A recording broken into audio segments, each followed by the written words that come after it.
Welcome to Henderson Library's Home Edition. My name is Kristina, and I'm here to teach you about ancient Egypt and mummification. So for the ancient Egyptians, death was a chance for new life. When an ancient Egyptian died, their spirit was separated into 4 parts: the Ka, the Ba, the Akh, and the Shadow. The Ka and the Ba were very important parts of the mummification process. The Ka was an invisible twin of the deceased that got to go between the gods and the body. The Ba was a bird with a human head that popped out after you died, and it gets to keep contact with your family with offerings. The Akh was a very spiritual part of the soul, and this is the part that families would bring offerings to. And especially important with this, it was a you help me, I'll help you. So family members would go to the Akh part of the soul and say, I'm having medical problems, help me out. And if it was cured, they would continue to bring you offerings. The shadow was a little less important, but it was the personality of the person. Early mummies were originally just thrown in the desert sand in the fetal position with a couple of important belongings. The natural dryness of the desert sand helped mummify the bodies. But around the 4th dynasty, mummies as we know started appearing. Mummification really only happened with the wealthy. Now the process of mummification is really, really cool. The first thing you do is everybody's favorite. You would get a brain hook, so it's a long metal stick with a hook on the end, stick it up the nasal cavity, shake it around a lot until the brain turned to like jello, and then the brain would just kind of come out. For Egyptians, the brain wasn't a very important part. They thought the brain's sole purpose was to create snot. We know that's not true now, but for the Egyptians, that's all that it was. The second part they would do was take out other organs. These were more important. They would take out the liver, the stomach, the intestine, and the lungs. These were taken out through a left side incision, put into canopic jars, and then the incision was magically healed by an ujjayi. The heart itself was typically kept in place or preserved.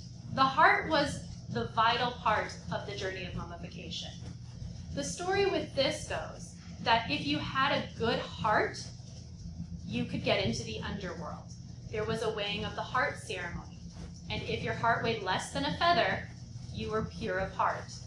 If it weighed more than a feather, the god Amut would eat it, and you wouldn't get to proceed. The next part of mummification involves drying out the body. It typically takes about 40 days, and it involves natron, which is a salt found on the rivers of the Nile. After the dry out process occurred, then you would have linens wrapped around you. The linens were important because of the Osiris myth. Their great god Osiris was originally dismembered and sent across different parts of Egypt. When he was found, he was brought back together, and he came back to rule again by linen strips. So the mummification part is being closer to the gods. Now, at this point, not all limbs made it to this. If a finger happened to fall off because it got dry too fast, or an earlobe fell off, those would also be preserved and tried to be wrapped up about where they belonged, or they would go into their own special canopic jar. After you were mummified, everything happened. You'd also get little shabti, which are little statues to help you work in the afterlife. So that way you didn't have to. You could have a relaxing time on your afterlife journey.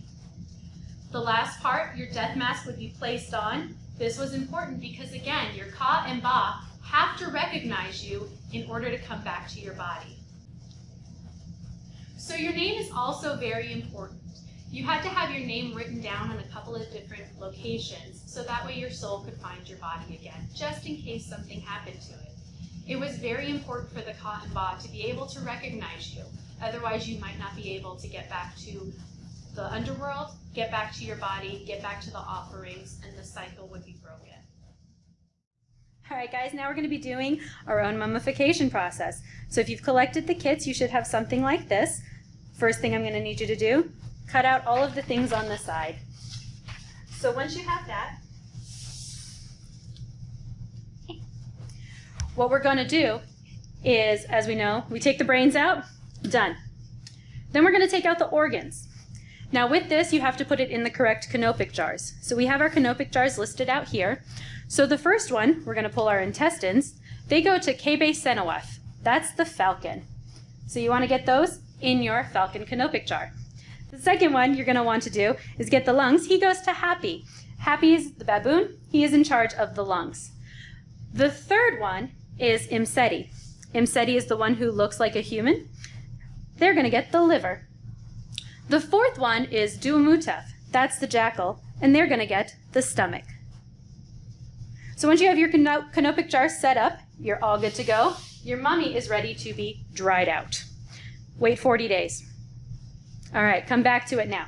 Now the next part is you are going to get them in linen. So please wrap your mummy accordingly. If your limbs fall off, feel free to put them back in. Now there's one thing I didn't tell you about that's kind of fun, and you can do it here too. Some of the very wealthy mummies got gold capped on their toenails and fingernails. So if you have some gold, feel free to make yours a very rich mummy. All right, next thing we're going to do is we're going to give him a little shabti, because I don't want our guy to work at all in the afterlife. And we're going to give him a death mask. Our mummy is all set to go. All right, the next part of this is the importance of the name. So we have a cartouche as well as a hieroglyphic set here. So with this, you might not have the exact letters of your name, but I want you to sound it out as best you can and find the closest letters. So in this case, my name is Kristina. So here's my cartouche with the K, the R, the I, the S, the T, the I, the N, and the A. So you'll want to try and get yours in there as best you can. Hey guys, thanks so much for watching. Make sure you check out other videos on our Home Edition page. And as always, sign up for our Summer Reading Challenge.